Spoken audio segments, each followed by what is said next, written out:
नमस्कार, एक बार फिर से आप सभी का हमारे इस नए अंक में स्वागत है। मेरा नाम है देवेश। सबसे पहले वीडियो की शुरुआत करने से पहले एक चीज़ के लिए मैं आप सभी को धन्यवाद देना चाहता हूं, और वो है जो पिछला अंक मैं अरविंद केजरीवाल की पॉलिटिक्स पर लेकर आया था, जिसमें मैंने ये जिक्र किया था कि पंजाब की राजनीति को लेकर क्या वाकई में कोई समीकरण बनने वाले हैं, या हम दूसरे लहजे से देखें कि बीजेपी के लिए जितना दिल्ली महत्वपूर्ण था, क्या वाकई में अरविंद केजरीवाल के लिए पंजाब इतना महत्वपूर्ण हो गया है। क्योंकि अगले वर्ष होने वाले चुनावों को लेकर सभी राजनीतिक दल, पश्चिम बंगाल की बात करूं या अभी इस वर्ष होने वाले बिहार में चुनाव को लेकर, उसके अलावा पंजाब में इलेक्शन को लेकर, तो बीजेपी जो तैयारियां कर रही थी, क्या ऐसा लग रहा है कि आम आदमी पार्टी की तरफ से अगले मुख्यमंत्री पंजाब के लिए वाकई में जिनके बारे में हम चर्चा कर रहे हैं अरविंद केजरीवाल, क्या वही होने वाले हैं। चूँकि कई सारे ऐसे लोग हैं, कई सारे राजनीतिक दलों के ऐसे नुमाइंदे हैं जो ये गांठ बांध कर कह रहे हैं कि हो सकता है कि पंजाब की राजनीति में कोई बड़ा डेवलपमेंट देखने को मिले। मैं ये तो नहीं कहता कि वहाँ बीजेपी सत्ता में आ जाएगी या वो फिर से चुनाव जीत जाएगी, क्योंकि एक समय ऐसा था जब अकाली दल का वहाँ अच्छा खासा बोलबाला था। तो ऐसे ही टॉपिक को लेकर हम पिछला अंक आपके लिए लेकर आए थे, और उस वीडियो को कई सारे व्यूवर्स ने बहुत सारा हमें प्यार दिया है, बहुत से लोगों को ये अंक पसंद आया है। और मैं जिस तरह पिछले कई अंक लेकर आ रहा हूँ, बैक टू बैक कई सारे एपिसोड आपके लिए लेकर आ चुका हूँ, क्योंकि मेरा अपना ओपिनियन है, और हम आशा करते हैं कि आप सब जिस तरह से हमें अभी तक प्यार दे रहे हैं, जिस तरह हमारे वीडियोस को लोग पसंद कर रहे हैं, जिस तरह आपका रेस्पॉन्स मिल रहा है, उससे ऐसा ही लग रहा है कि वाकई में प्रधानमंत्री मोदी के सत्ता में आने के बाद इस देश के युवाओं की राजनीति की तरफ जो ललक है वो बहुत ज़्यादा बढ़ गई। ऐसा नहीं है कि पहले चुनाव नहीं होते थे, मगर चुनाव होते तो थे, मगर जिस तरह का राजनीतिक क्रेज अभी लोगों में और खासकर युवाओं में देखने को मिल रहा है, ये पहले नहीं दिखाई देता था। या हम इसको इस नज़रिए से भी देख सकते हैं, सोशल मीडिया का ये जो ज़माना है उसको लेकर अब और पहले में ज़मीन आसमान का अंतर है। और यही कारण है कि अब राजनीति को बड़ी शुचिता के साथ देखा जाता है, और राजनीति में लोग कई सारी उम्मीदें भी लगाते हैं। तो वीडियो की शुरुआत पिछले अंक को लेकर ही करते हैं। हमने आपसे कमिटमेंट किया था कि अगला अंक हम इसके अलावा आपके लिए और लेकर आएंगे, जिसमें बताएंगे कि वाकई में अरविंद केजरीवाल के लिए कहाँ कहाँ मुसीबतें बनती हैं तो कहाँ कहाँ मौके। मगर हर रोज़ की तरह आपसे एक अपील करना चाहता हूँ कि अगर आप हमारे साथ नए जुड़ रहे हैं, हमारे नए सब्सक्राइबर हैं, तो बेल आइकन ज़रूर दबा लें, और जिन्होंने सब्सक्राइब अभी तक नहीं किया है तो प्लीज़ सब्सक्राइब ज़रूर कर लें, ताकि वीडियोस की हर एक नोटिफिकेशंस आप तक पहुंच सके। और उम्मीद करिए कि जो लोग भी हमारे चैनल को इस तरह का प्यार दे रहे हैं, सपोर्ट कर रहे हैं, तो ये मान कर चलिए कि आगे चलकर हमारे साथ वही लोग बैठने वाले हैं, और हम उनसे भी चर्चा करने वाले हैं कि वाकई में अगर वो राजनीति में इतना इंटरेस्ट रखते हैं तो वाकई में उनके लिए सबसे बड़ा लीडर आज के समय में कौन है। क्या वो अरविंद केजरीवाल को बतौर प्राइम मिनिस्टर देखना चाहते हैं, या फिर हम ये कह सकते हैं कि अरविंद केजरीवाल की जो राजनीतिक पारी थी अब वो धीरे धीरे ख़त्म होती चली जा रही। तो वीडियो की शुरुआत करते हैं, और शुरुआत में आपको बताते हैं कि जैसे ही दिल्ली के इलेक्शन के रिज़ल्ट आए थे, उसको लेकर जब एक एक करके दिल्ली के बड़े जो चेहरे थे, चाहे मनीष सिसोदिया हो, सत्येंद्र जैन हो, उसके अलावा अरविंद केजरीवाल स्वयं हो, ये तीनों का चुनाव हारना यही कुछ दिखा रहा था। बीजेपी ने इस इलेक्शन के पहले ही ये कहा था कि हमारे लिए दिल्ली का चुनाव और पश्चिम बंगाल, बिहार का चुनाव और उसके अलावा महाराष्ट्र का चुनाव, सारे के सारे चुनाव जो हैं वो एक नज़रिए से। उनके कहने का मतलब ये है कि अगर वो कहीं पर चुनाव लड़ते हैं तो वाकई में उसका वो दमखम रखते हैं, पूरी स्ट्रेटजी के तहत वो चुनाव लड़ते हैं। इसका एक और एग्जाम्पल मैं पहले आपको दे देता हूँ कि जैसे अभी बिहार में चुनाव की डेटें निर्धारित नहीं हुई हैं। कहा यह जा रहा है कि नवंबर में वहाँ पर इलेक्शन हो सकते हैं, मगर उसके पहले गृह मंत्री की ताबड़तोड़ रैलियाँ, प्रधानमंत्री मोदी की रैलियाँ, स्पेशल पैकेज और तमाम ऐसी चीज़ों को लेकर बीजेपी ने शुरुआत से ही तैयारी कर ली। यही कारण है कि तमाम उन राजनीतिक दलों में गलतफहमियों का शिकार होते वो राजनेता, जिनको अपने आगे ये नहीं समझ में आता है कि आखिर वो जिस तरह का काम कर रहे हैं और जिस तरह की राजनीतिक बयानबाजियां कर रहे हैं वो उनके लिए ही आगे चलकर नुकसानदेह हो सकता है। ऐसा ही कुछ अरविंद केजरीवाल की पूरी अब तक के 2014 से ले लें तब से लेकर अभी तक जिस तरह की पॉलिटिक्स उन्होंने की है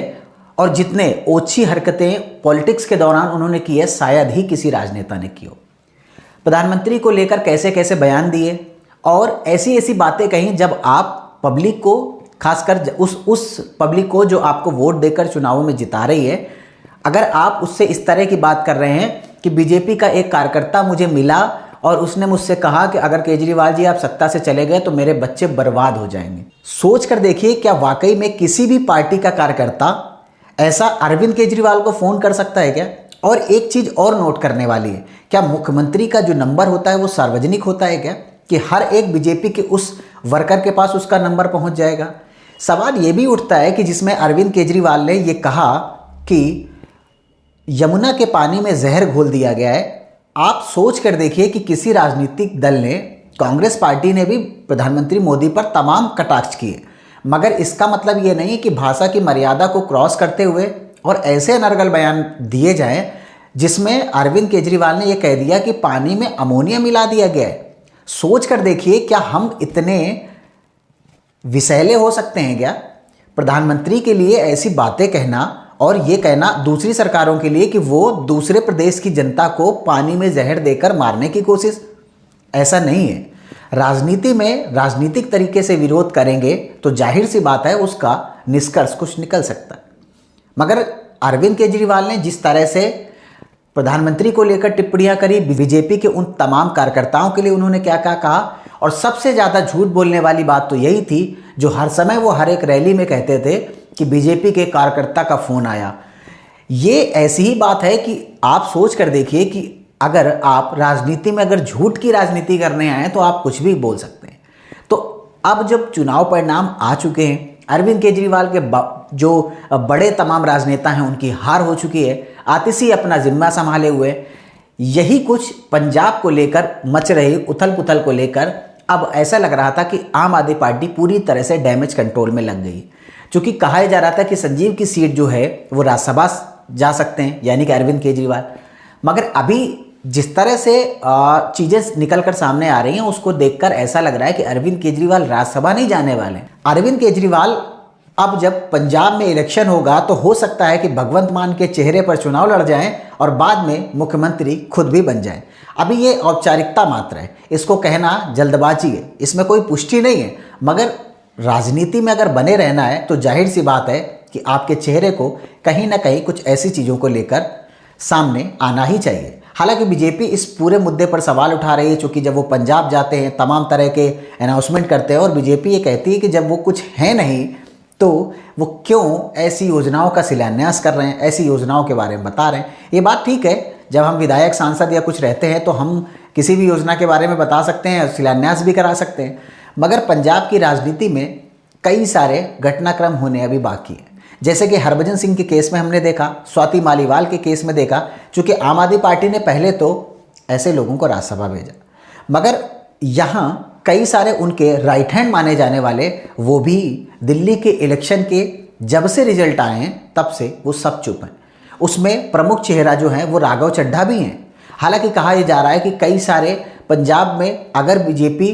सरकार बना पाती तो ये आम आदमी पार्टी जो है वो अब तक पूरी तरह खत्म हो चुकी होती, मगर बीजेपी का जो जनाधार है वो भी सभी को पता है। तो कांग्रेस पार्टी अगर मजबूती से वहाँ चुनाव लड़ती है तो पंजाब में अगर केजरीवाल की हार होती है तो उसके बाद उनके कई सारे बड़े राजनेता ऐसे हैं जो पार्टी छोड़ने के लिए बिल्कुल बेताब नज़र आ रहे हैं, और उसमें कई सारे प्रमुख नाम भी हैं जिनको लेकर अक्सर चर्चाएं रहती हैं। मगर ये कहना अभी थोड़ी सी जल्दबाजी है, क्योंकि कुछ दिन और बीत जाने चाहिए। अभी तो दिल्ली के इलेक्शन आए हुए 2-3 महीने ही बीते हैं, मगर भगवंत मान की घोषणाएं अब ऐसा लग रहा है कि उनको ये समझ आने लगा है कि सिर्फ और सिर्फ अरविंद केजरीवाल के नाम पर हम वोट नहीं बटोर सकते हैं। और जो उन्होंने महिलाओं से पैसे देने का कमिटमेंट किया है, बीजेपी ने तो अपनी तैयारियां शुरू कर दी हैं दिल्ली को लेकर। क्या वाकई में भगवंत मान अगली बार मुख्यमंत्री के चेहरे पर दिखाई देंगे? अगर वो इन योजनाओं को पूरा नहीं करते हैं तो हो सकता है कि उनके लिए अगले बार इलेक्शन में कुछ मुसीबत जरूर हो जाए। इसीलिए वो दोनों तरफ से तैयारियां कर रहे हैं। वो आम आदमी पार्टी के जो संयोजक हैं उनसे राय मशवरा लेते रहते हैं और पंजाब के बड़े राजनेताओं का पार्टी छोड़ना ऐसा लग रहा है कि कुछ दिनों में, मैं ये तो नहीं कहता हूँ कि वो बीजेपी के साथ जाएंगे, मगर मैं इतना ज़रूर कह सकता हूँ कि हो सकता है कि आम आदमी पार्टी में कोई बड़ा राजनीतिक भूचाल जो है वो खासकर पंजाब के इलेक्शन को लेकर आ सकता है, क्योंकि कई सारे बीजेपी के बड़े राजनेताओं से कई सारे आम आदमी पार्टी के जो राजनेता हैं वो अक्सर मिलते ही रहते हैं। हालांकि लोग कहते हैं कि ये आपस में एक दूसरे से परिचित है इसलिए मिलते रहते हैं, मगर ये कहना कोई जल्दबाजी नहीं है कि राजनीति में कभी भी कोई कहीं जा सकता है। अगले अंक में जब हम चर्चा करेंगे तब आपको बताएंगे कि वाकई में भगवंत मान और कौन कौन सी स्ट्रेटजी के तहत काम कर रहे हैं, जिसको लेकर उनके पंजाब में अगली बार मुख्यमंत्री बनने की चर्चाएं जो हैं वो धीरे धीरे तूल पकड़ सकती हैं। आपकी इस मुद्दे पर क्या राय है कमेंट सेक्शन पर ज़रूर बताएं। चैनल पर नए जुड़ रहे हैं तो सब्सक्राइब जरूर करें। जय श्री राम, जय हिंद, और बेल आइकन दबाना ना भूलें।